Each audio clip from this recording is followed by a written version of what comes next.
त्यांना एकत्र केलं, त्यांना राष्ट्राभिमानी केलं आणि हा लढा उभा केला.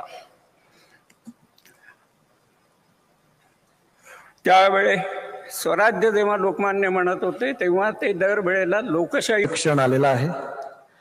मैं डॉक्टर दीपक टिळक जी से निवेदन करता हूं कि 41वां लोकमान्य तिलक राष्ट्रीय पुरस्कार भारत के सम्माननीय प्रधानमंत्री श्री नरेंद्र मोदी जी को प्रदान करे. लोकमान्य टिळक वापरत असत असेच उपरणे, जे उपर्ण लोकमान्य टिळक वापरत असत तशाच पद्धतीचं खास उपकरण बनवून घेतलेलं आहे आदरणीय पंतप्रधानजींसाठी.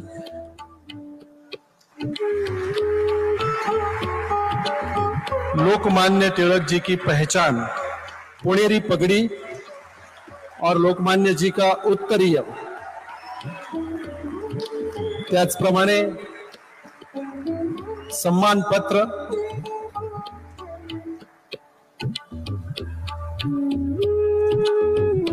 आणि एक विशिष्ट अशी बनवलेली ट्रॉफी, ज्या ट्रॉफीमध्ये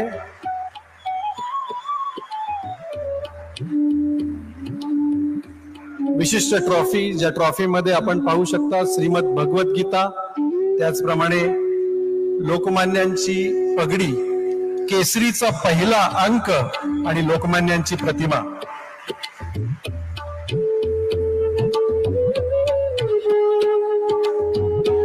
एक विशेष बात है इस समारोह की 1 लाख रुपए की धनराशि दी जाती है, जी आदरणीय पंतप्रधान मोदीजींच्या सूचनेनुसार नमामि गंगे प्रोजेक्टला डोनेट करण्यात आलेली आहे.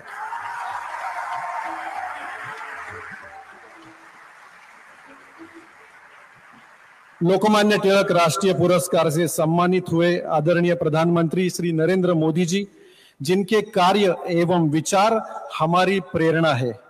आदरणीय मोदी जी, आपल्या कार्य कौशल्यामुळे, आपल्या कार्य कर्तृत्वामुळे आपण संपूर्ण जगामध्ये लोकप्रिय प्रधानमंत्री आहात. तरीही तुम्ही स्वतःला प्रधान सेवक म्हणवता आणि म्हणून आम्हा सगळ्यांना तुम्ही खूप आवडता.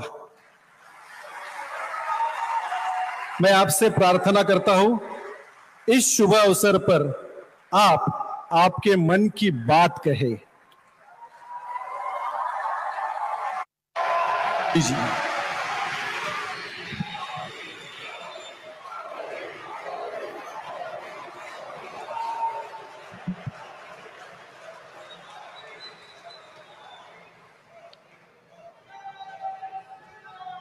लोकमान्य टिळकांची आज 103वी पुण्यतिथी आहे.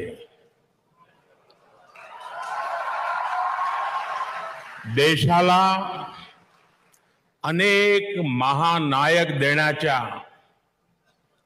महाराष्ट्राच्या भूमीला मी कोटी कोटी वंदन करते.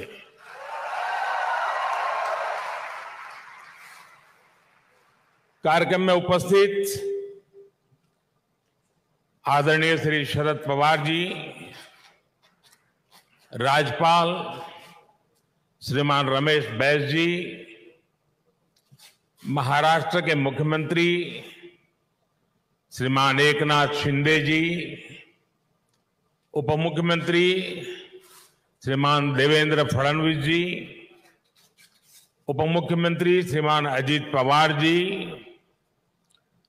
ट्रस्ट के अध्यक्ष श्रीमान दीपक तिलक जी, पूर्व मुख्यमंत्री मेरे मित्र श्रीमान सुशील कुमार शिंदे जी, तिलक परिवार के सभी सम्मानित सदस्यगण एवं उपस्थित भाई और बहनों, आज का ये दिन मेरे लिए बहुत अहम है. मैं यहां आकर जितना उत्साहित हूं उतना ही भावुक भी हूं. आज हम सब के आदर्श और भारत के गौरव बाल गंगाधर तिलक जी की पुण्यतिथि है। साथ ही आज अन्ना भाऊ साठे जी की जन्म जयंती भी है। लोकमान्य तिलक जी तो हमारे स्वतंत्रता इतिहास के माथे के तिलक है।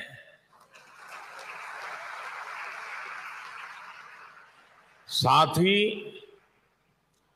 अन्ना भाऊ ने भी समाज सुधार के लिए जो योगदान दिया वह अप्रतिम है, असाधारण है।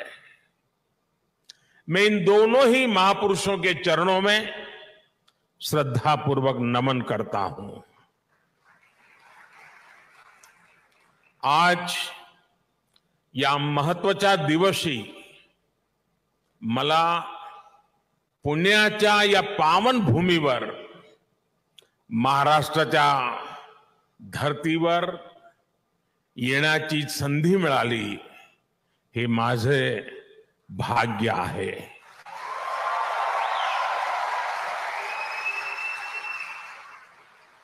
ये पुण्य भूमि छत्रपति शिवाजी महाराज की धरती है।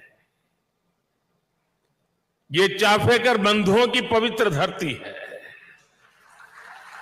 इस धरती से ज्योतिबा फुले, सावित्रीबाई फुले की प्रेरणाएं और आदर्श जुड़े हैं। अभी कुछ ही देर पहले मैंने दगड़ू सेठ मंदिर में गणपति जी का आशीर्वाद भी लिया। ये भी पुणे जिले के इतिहास का बड़ा दिलचस्प पहलू है। दगड़ू सेठ पहले व्यक्ति थे जो तिलक जी के आह्वान पर गणेश प्रतिमा की सार्वजनिक स्थापना में शामिल हुए थे। मैं इस धरती को प्रणाम करते हुए इन सभी महान विभूतियों को श्रद्धापूर्वक नमन करता हूं। साथियों, आज पुणे में आप सबके बीच मुझे जो सम्मान मिला है, ये मेरे जीवन का एक अविस्मरणीय अनुभव है। जो जगह, जो संस्था सीधे तिलक जी से जुड़ी रही हो, उसके द्वारा लोकमान्य तिलक नेशनल अवार्ड मिलना मेरे लिए सौभाग्य की बात है। मैं इस सम्मान के लिए हिंद स्वराज संघ का और आप सभी का पूरी विनम्रता के साथ हृदय से आभार व्यक्त करता हूं। और मैं ये भी कहना चाहूंगा, अगर ऊपर ऊपर से थोड़ा नजर करें तो हमारे देश में काशी और पुणे दोनों की एक विशेष पहचान है। विद्वत्ता यहां पर चिरंजीव है, अमरत्व को प्राप्त हुई है।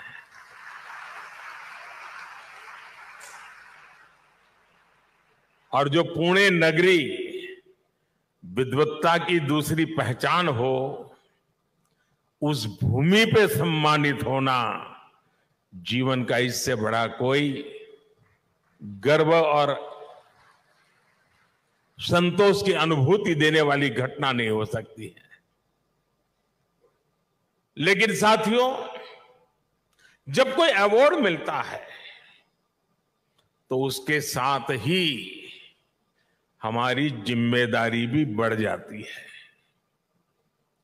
आज जब उस अवार्ड से तिलक जी का नाम जुड़ा हुआ हो तो दायित्व बोध और भी कई गुना बढ़ जाता है।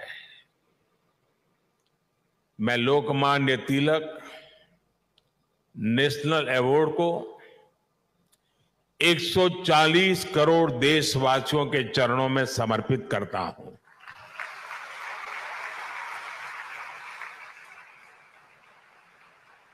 मैं देशवासियों को विश्वास भी दिलाता हूं कि उनकी सेवा में, उनकी आशाओं अपेक्षाओं की पूर्ति में कोई कोर कसर बाकी नहीं छोड़ूंगा।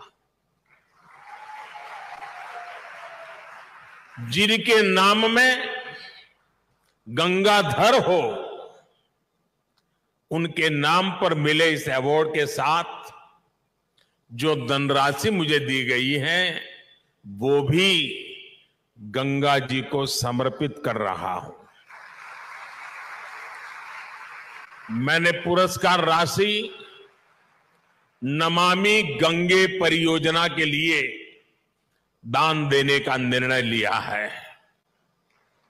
साथियों, भारत की आजादी में लोकमान्य तिलक की भूमिका को, उनके योगदान को कुछ घटनाओं और शब्दों में नहीं समेटा जा सकता है।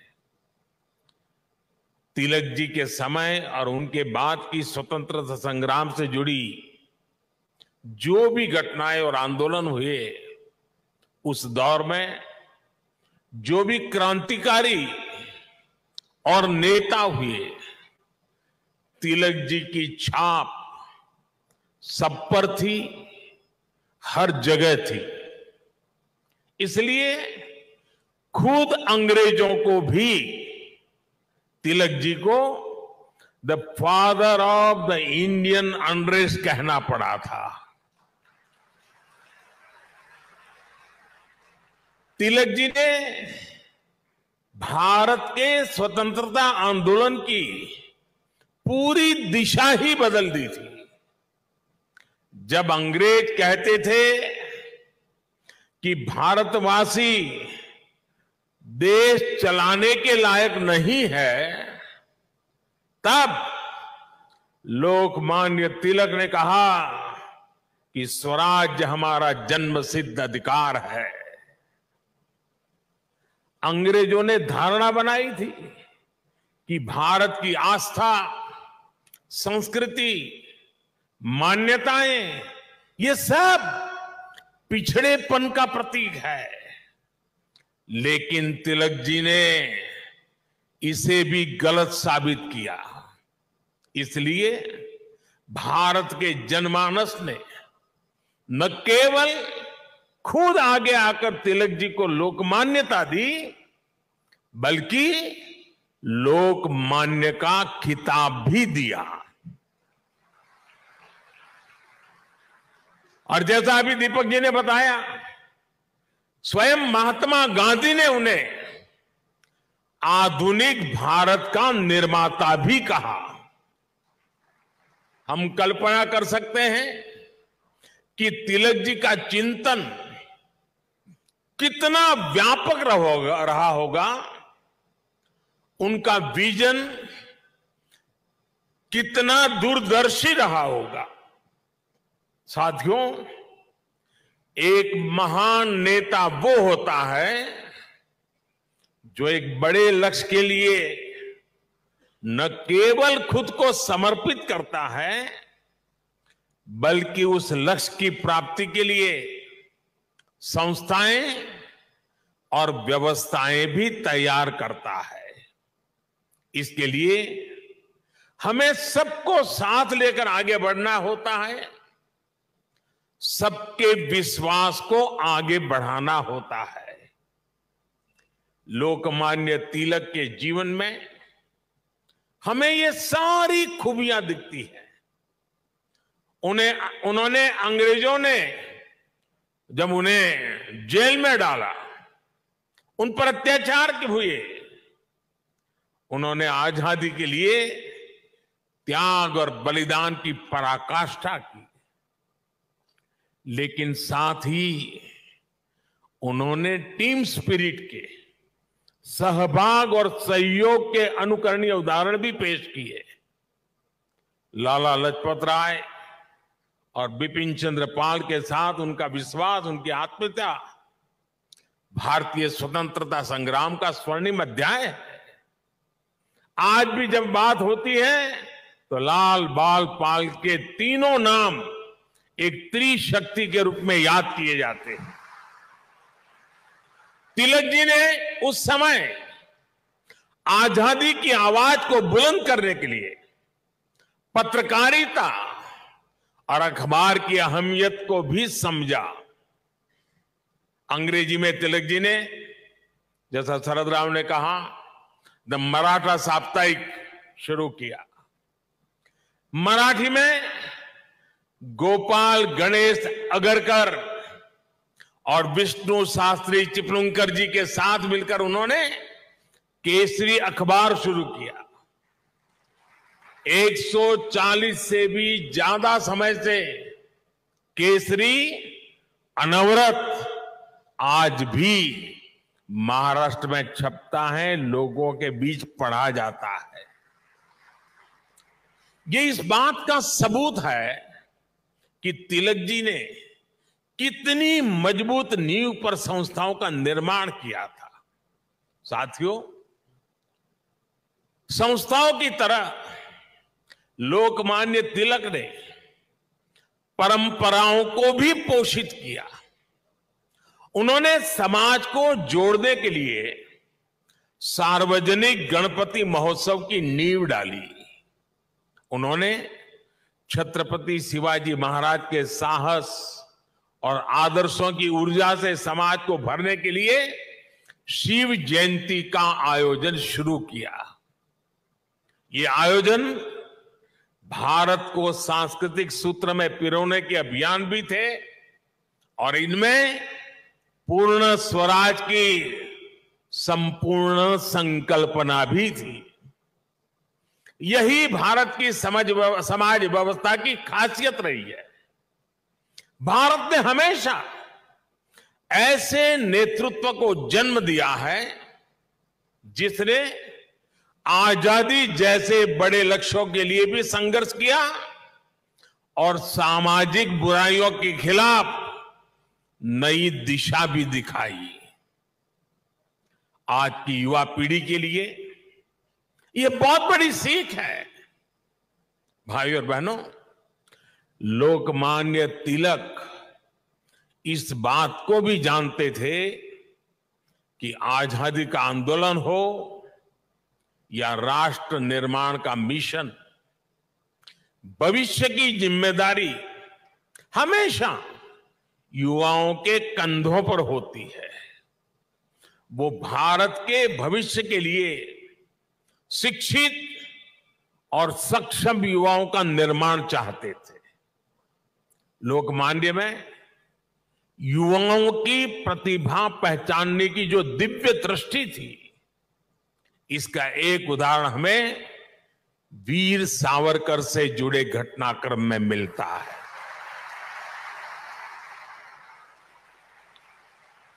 उस समय सावरकर जी युवा थे। तिलक जी ने उनकी क्षमता को पहचाना। वो चाहते थे कि सावरकर बाहर जाकर अच्छी पढ़ाई करें और वापस आकर आजादी के लिए काम करे। ब्रिटेन में श्यामजी कृष्ण वर्मा ऐसे ही युवाओं को अवसर देने के लिए 2 स्कॉलरशिप चलाते थे। एक स्कॉलरशिप का नाम था छत्रपति शिवाजी स्कॉलरशिप और दूसरी स्कॉलरशिप का नाम था महाराणा प्रताप स्कॉलरशिप। वीर सावरकर के लिए तिलक जी ने श्यामजी कृष्ण वर्मा से सिफारिश की थी। इसका लाभ लेकर वो लंदन में बैरिस्टर बन सके। ऐसे कितने ही युवाओं को तिलक जी ने तैयार किया। पुणे में new English school, Deccan education society और फर्ग्यूसन कॉलेज जैसे संस्थानों, उसकी स्थापना उनके इसी विजन का हिस्सा है। इन संस्थाओं से ऐसे कितने ही युवा निकले जिन्होंने तिलक जी के मिशन को आगे बढ़ाया, राष्ट्र निर्माण में अपनी भूमिका निभाई। व्यवस्था निर्माण से संस्था निर्माण, संस्था निर्माण से व्यक्ति निर्माण और व्यक्ति निर्माण से राष्ट्र निर्माण, ये विजन राष्ट्र के भविष्य के लिए रोड मैप की तरह होता है। इसी रोड मैप को आज देश प्रभावी ढंग से फॉलो कर रहा है। साथियों, वैसे तो तिलक जी पूरे भारत के लोकमान्य नेता है, लेकिन जैसे पुणे और महाराष्ट्र के लोगों के लिए उनका एक अलग स्थान है, वैसा ही रिश्ता गुजरात के लोगों का भी उनके साथ है। मैं आज इस विशेष अवसर पर मैं उन बातों को भी याद कर रहा हूं। स्वतंत्रता संग्राम के समय वो करीब 1.5 महीने अहमदाबाद साबरमती जेल में रहे थे।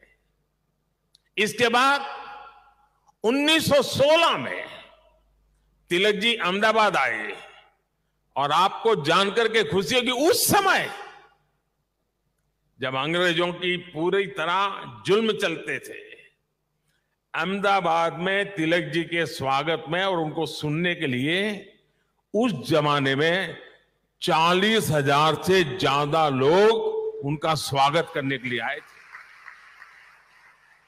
और खुशी की बात यह है कि उनको सुनने के लिए उस समय ऑडियंस में सरदार वल्लभ भाई पटेल भी थे। उनके भाषण ने सरदार साहब के मन में एक अलग ही छाप छोड़ी। बाद में सरदार पटेल अहमदाबाद नगर पालिका के प्रेसिडेंट बने, म्युनिसिपैलिटी के प्रेसिडेंट बने। और आप देखिए उस समय के व्यक्तित्व की सोच कैसी होती थी। उन्होंने अहमदाबाद में तिलक जी की मूर्ति लगाने का फैसला किया। और सिर्फ मूर्ति लगाने का फैसला किया नहीं, उनके निर्णय में भी सरदार साहब की लौह पुरुष की पहचान मिलती है। सरदार साहब ने जो जगह चुनी वो जगह थी विक्टोरिया गार्डन। अंग्रेजों ने रानी विक्टोरिया की हीरक जयंती मनाने के लिए अहमदाबाद में 1897 में 1897 में विक्टोरिया गार्डन का निर्माण किया था। यानी ब्रिटिश महारानी के नाम पर बने पार्क में उनकी छाती पर सरदार पटेल ने इतने बड़े क्रांतिकारी लोकमान्य तिलक की मूर्ति लगाने का फैसला कर लिया।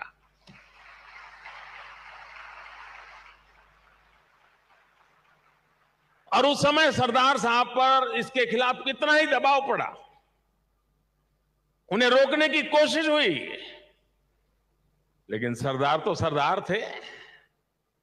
सरदार ने कह दिया वो अपना पद छोड़ देना पसंद करेंगे, लेकिन मूर्ति तो वहीं पर लगेगी।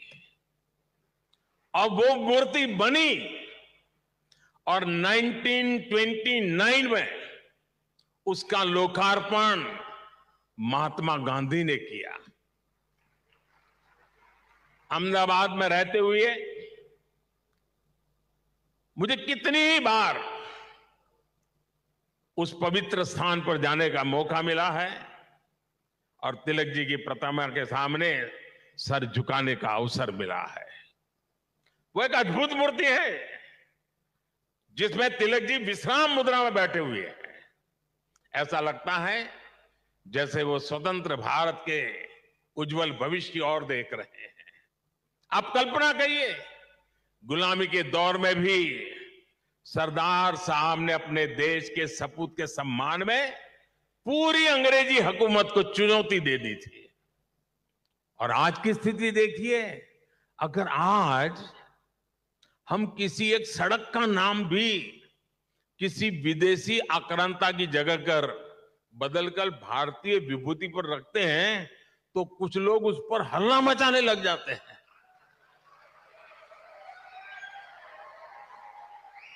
उनकी नींद खराब हो जाती है। साथियों, ऐसा कितना ही कुछ है जो हम लोकमान्य तिलक के जीवन से सीख सकते हैं। लोकमान्य तिलक गीता में निष्ठा रखने वाले व्यक्ति थे। वो गीता के कर्मयोग को जीने वाले व्यक्ति थे।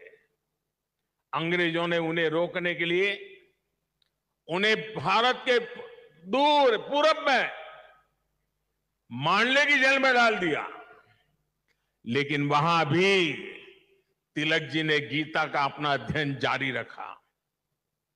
उन्होंने देश को हर चुनौती से पार पाने के लिए गीता रहस्य के जरिए कर्मयोग की सहज समझ दी, कर्म की ताकत से परिचित करवाया।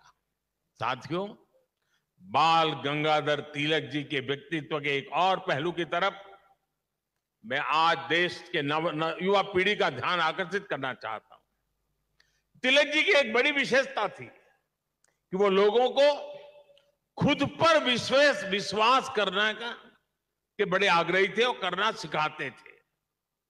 वो उन्हें आत्मविश्वास से भर देते थे। पिछली शताब्दी में जब लोगों के मन में ये बात बैठ गई थी कि भारत गुलामी की बेड़ियां नहीं तोड़ सकता, तिलक जी ने लोगों को आजादी का विश्वास दिया। उन्हें हमारे इतिहास पर विश्वास था, उन्हें हमारी संस्कृति पर विश्वास था, उन्हें अपने लोगों पर विश्वास था, उन्हें हमारे श्रमिकों उद्यमियों पर विश्वास था, उन्हें भारत के सामर्थ्य पर विश्वास था। भारत की बात आते ही कहा जाता था, यहां के लोग ऐसे ही हैं, हमारा कुछ नहीं हो सकता। लेकिन तिलक जी ने हीन भावना के इस मिथक को तोड़ने का प्रयास किया, देश को उसके सामर्थ्य का विश्वास दिलाया। साथियों, अविश्वास के वातावरण में देश का विकास संभव नहीं होता। कल मैं देख रहा था, पुणे के ही एक सज्जन श्रीमान मनोज पोचाट जी ने मुझे एक ट्वीट किया है। उन्होंने मुझे 10 साल पहले की मेरी पुणे यात्रा को याद दिलाया है। उस समय जिस फर्गुसन कॉलेज की तिलक जी ने स्थापना की थी, उसमें मैंने तब के भारत में ट्रस्ट डेफिसिट की बात की थी। अब मनोज जी ने मुझे आग्रह किया है कि मैं ट्रस्ट डेफिसिट से ट्रस्ट सरप्लस तक की देश की यात्रा के बारे में बात करूं। मैं मनोज जी का आभार व्यक्त करूंगा कि उन्होंने इस अहम विषय को उठाया है। भाई और बहनों, आज भारत में ट्रस्ट सरप्लस पॉलिसी में भी दिखाई देता है और देशवासियों के परिश्रम में भी झलकता है।